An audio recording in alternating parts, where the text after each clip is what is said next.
Olá pessoal, tudo bem? Faremos agora uma nova revisão, ou seja, revisão de um outro conteúdo para o Enem. Professora Rô, qual é o nosso foco de hoje? Pessoal, lembrando que que o Enem, dentro da prova de língua portuguesa, né, para ser mais específica, trabalha muito com questões interpretativas, com questões que discorrem, né, sobre a própria linguagem, a maneira de se usar a língua portuguesa. O fato é que nós já tivemos algumas questões que abordam vícios de linguagem. Professora, por que vícios de linguagem? Ora, os vícios de linguagem, eles se fazem presentes no dia a dia, não é isso? Afinal de contas, quem nunca, né, ficou em dúvidas em relação a uma palavra? Quem nunca ficou em dúvidas como pronunciar uma palavra, como, por exemplo, onde colocar a sílaba tônica, ou seja, a sílaba forte? E o Enem, ele traz, sim, né, algumas análises, ou ainda nos faz refletir sobre o uso da linguagem, né, no dia a dia. Essa habilidade, ela diz respeito a que contexto, né? O falante de língua portuguesa, ele usa uma linguagem formal ou informal? Lembram-se? Qual é o nível? Qual seria, na verdade, o contexto de uso dessa língua? Eu preciso usar uma linguagem formal? Ou eu posso usar uma linguagem mais cotidiana, uma linguagem mais aberta, mais, vamos dizer assim, sem tantas, né, preocupações? Só que quando isso acontece, os vícios de linguagem, eles aparecem. É por isso que nós vamos relembrar os vícios de linguagem, né, que são cotidianos, e você aí que está me ouvindo vai também parar para pensar. Qual vício de linguagem será que eu cometo no dia a dia? Ok? Lançada aí vamos dizer, o desafio, lançado o desafio, mas, acima de tudo, preparados para o Enem. Primeiro vício, né? Vício é algo bom? O que você acha? Vício é algo bom? Não, professora. Mesmo que seja vício em algo bom, não é legal. Por exemplo, chocolatra, né? Para quem gosta de chocolate. Chocolate é gostoso, mas se você é viciado no chocolate, o que acontece? Isso não é bacana, isso não é legal. Então, os vícios, eles não são, digamos assim, eles não representam algo bom na nossa vida. De alguma maneira eles trazem desconforto, eles trazem muitas vezes algumas sanções, né? As pessoas olham pra gente meio de, né, cara feia. E o primeiro vício de linguagem sobre o qual eu gostaria de falar com vocês hoje é sobre o barbarismo. Barbarismo. Será que você comete barbarismos no dia a dia? Professora, primeiro eu preciso saber, né? Barbarismo acontece toda vez que você pronuncia ou você escreve uma palavra errada, tá? Vou citar exemplo. Então, quando alguém fala assim, vou escrever a fala, tá? Advogado. Olha lá. Nossa, eu preciso falar com o advogado. Advogado, né? Aliás, existe esse E? Não. Então, esse E, ele acaba sendo pronunciado e você comete barbarismo. É advogado. Advogado. E não advogado. É o caso da mortandela, não é isso? Do estrupo. Que mais? Da sobrancelha, da vassoura, não é isso? Do cadarço. Então, essa ideia de colocar som onde não existe, tirar onde existe, né? Como, por exemplo, acento, né? Errado, gratuito. Não, isso é gratuito. Não, pessoal, não é gratuito, é gratuito. Gratuito, circuito e não circuito. Ah, isso é ruim. Ah, isso é muito ruim. Não é ruim, é ruim. Veja, barbarismo. Escreveu uma palavra errada. Vou colocar um exemplo aqui, né? Que nós vemos aí muito errado, né? de repente. Muita gente colocando de repente junto, quando na verdade é uma palavra que precisa ser separada. Então, errei pronúncia, errei escrita, barbarismo é o seu vício. Qual é o segundo vício? Com vocês, o solecismo. Quando é que você tem o vício chamado solecismo? Quando você tem erros de ordem de regências, tá? Regências, concordâncias e de colocação pronominal. Veja, aqui nós temos erros mais, vamos dizer assim, mais gramaticais. Então, dizem respeitos, né? Esses vícios dizem respeito à questão gramatical. Então, você tem problema nesses tópicos. Eu vou dar exemplos para vocês, tá? Vamos aqui. Exemplos, então. Tcharam! Exemplos. Exemplos de regência, tá? Um exemplo de regência. O verbo assistir, né? Ó, assisto novela toda noite. Assisto novela toda noite. Pessoal, quem assiste no sentido de ver e presenciar, assiste a algo ou a alguma coisa. Então, assisto a novela, aí eu preciso da crase, né? Assisto a novela toda noite. Ou assistir ao filme, assistir ao espetáculo, assistir a uma cena. Veja, se você não reger a preposição, você está cometendo um vício chamado solecismo, que pertence à ordem aqui das regências. Nesse caso, regência verbal. Um problema de concordância, tá? O problema de concordância é bem simples de detectar, né? De serem detectados. Esses problemas têm a ver com os S's, né? Os plurais que não são colocados no dia a dia, tá? Quero 2 pão. Quero 2 pão. Gente, quero 2 pão? Não, quero 2 pães. Vamos gastar os S's. Os meninos foi. Os meninos foi. Não, os meninos foram, né? Então vamos só a um exemplo.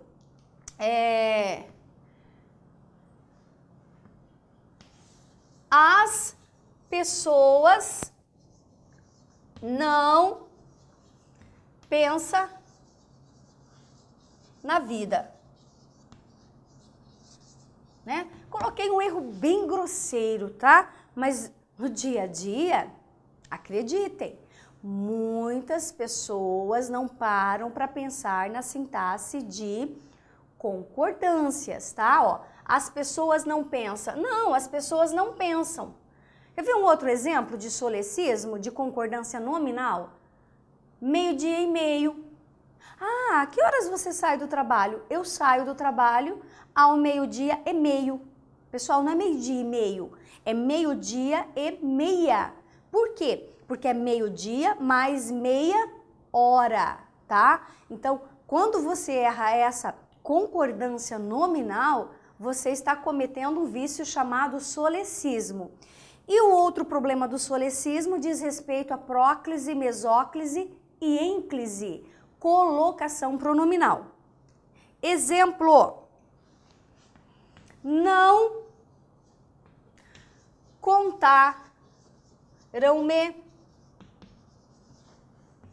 o fato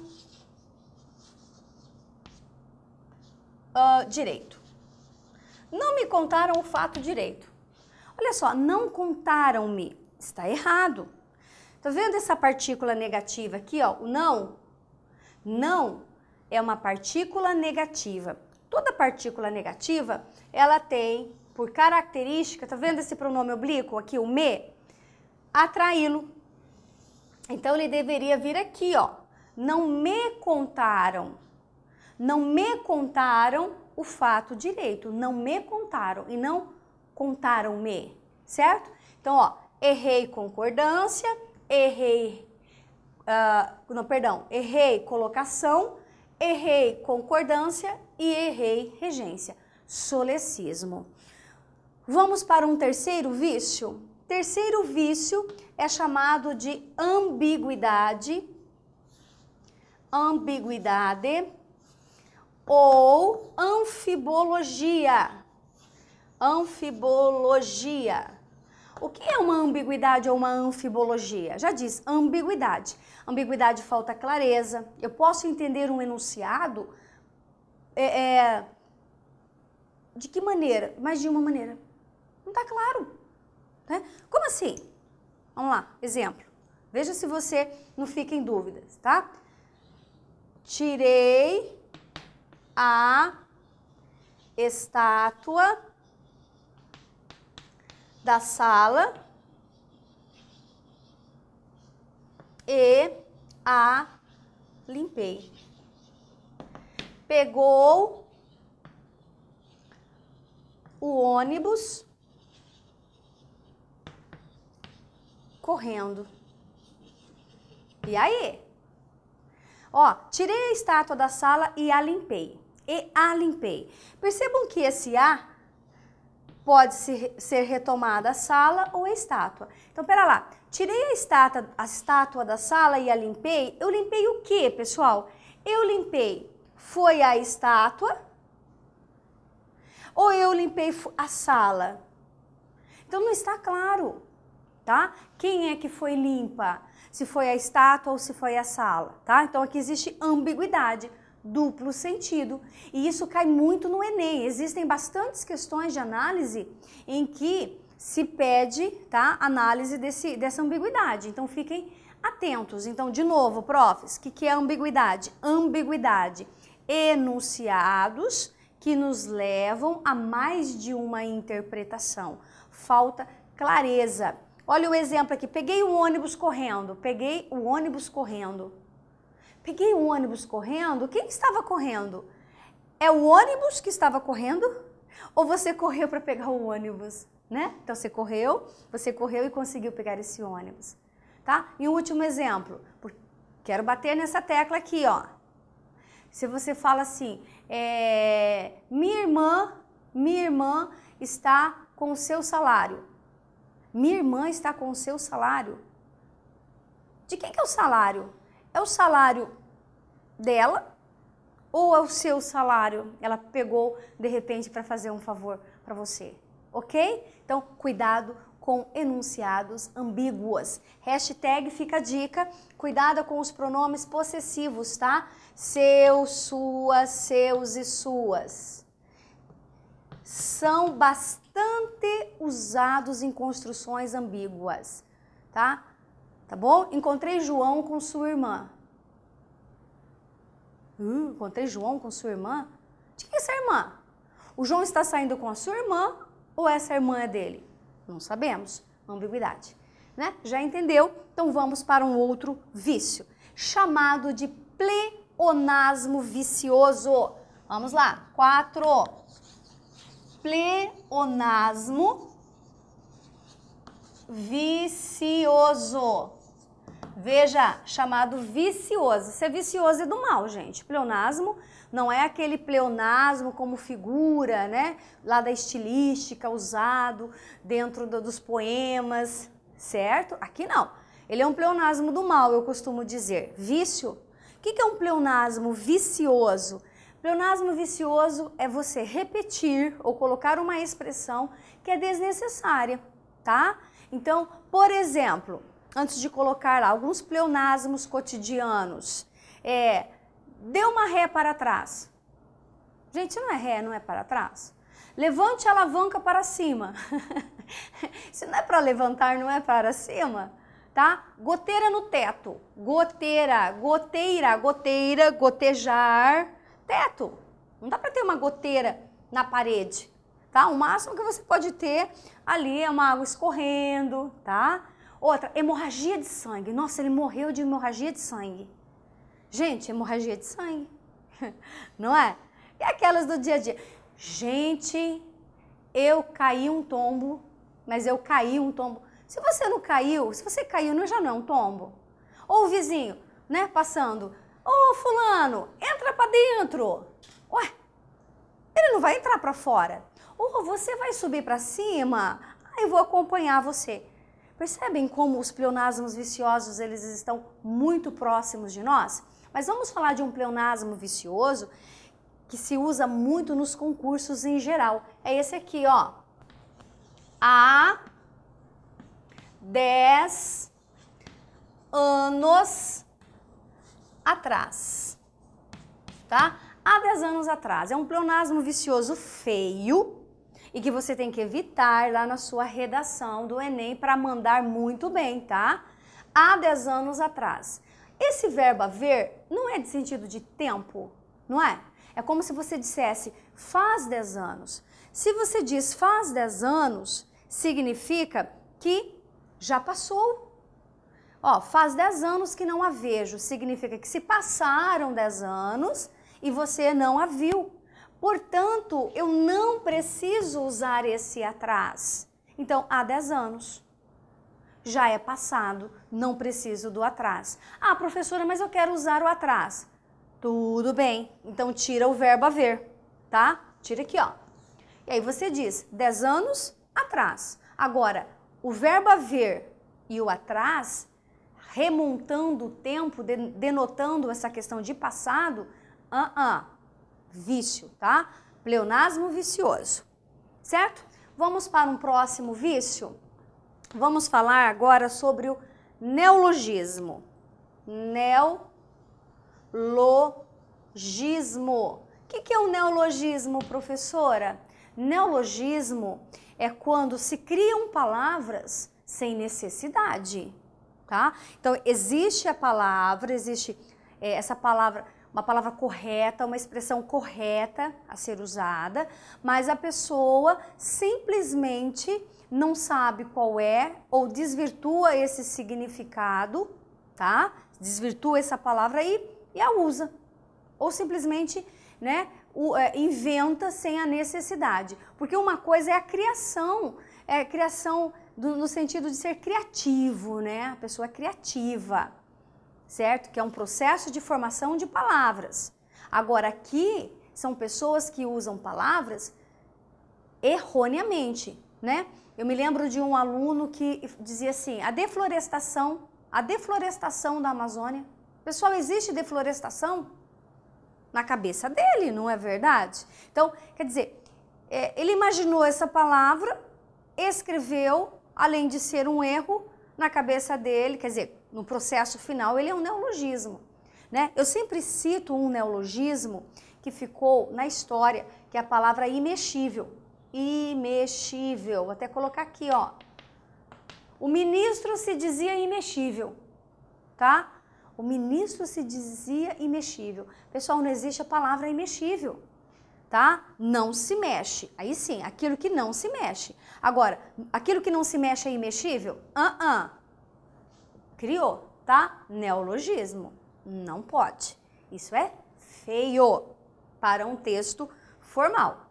Vamos para mais um vício. Vamos falar aqui do arcaísmo. O que é o arcaísmo? Arcaísmo é nós pensarmos assim, estamos no ano, né, hoje, de 2019. Você por um acaso ouve alguém falando assim, nossa, eu preciso ir ao salão para cortar as minhas madeixas. Você ouve isso? Não, né? Nossa, eu encontrei um mancebo na festa, que era um piteuzinho. Também não, né, gente? Então, veja, arcaísmo é o uso de expressões que já caíram de desuso. Mas é por quê? Por uma questão de tempo, uma questão histórica de transformação da língua, né? Quando nós pegamos, por exemplo, a carta de Pero Vaz de Caminha, né? Dando conta da nova terra, não sei se vocês já leram, se vocês já tiveram a oportunidade, ali nós temos muitos preciosismos, também conhecidos, né, muitas vezes como arcaísmos, né? A nova terra é muito graciosa. Nós não falamos mais muito, tá? Nós falamos muito, ok? Então, o fato de você trazer à tona ou você se deparar com expressões que já ficaram lá no passado, tá? Mas é num passado, assim, mais distante, certo? Porque algumas ainda coexistem e voltam, não é isso? Você tem o arcaísmo. É diferente, pessoal, de gírias ou expressões que nós usamos tempo sim, tempo não. Então, há algumas que vão e que vêm, certo? Arcaísmo. Vou colocar um exemplo para vocês, que é o vós mecê, né? Vós mecê, né? Vós mecê vai, quer dizer, você. Então, nós tivemos uma redução e isso voltou com uma nova roupagem, uma nova cara. Você e não mais vós mecê, certo? Então, isso é um arcaísmo. Terminou? Temos mais. Vamos falar de quem agora? Professora, vamos aqui desse lado. Vamos falar do eco, tá? O que é o eco? O eco também não é algo interessante. Quando você escreve uma palavra e essa palavra ela tem uma sonoridade repetitiva, tá? Exemplo, você precisa evoluir. Seja economicamente, socialmente, psicologicamente, fisicamente. Tá vendo que esse mente. Imagina um texto com um monte de mente, né? Mente. É feio. Tá? A eleição causou comoção no coração da população. A pessoa sai de lá até muito Por isso que é eco, né? Então esse eco não é, tá? Não é visto como algo bom, empobrece o texto, empobrece a fala, demonstra falta de cuidado no enunciado, tá? Então, não é bacana. Então, vamos anotar um exemplo? Evoluiu socialmente,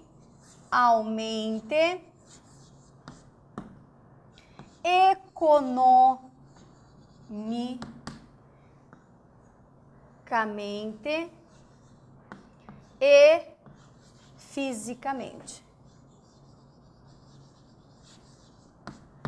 Certo? Tudo bem?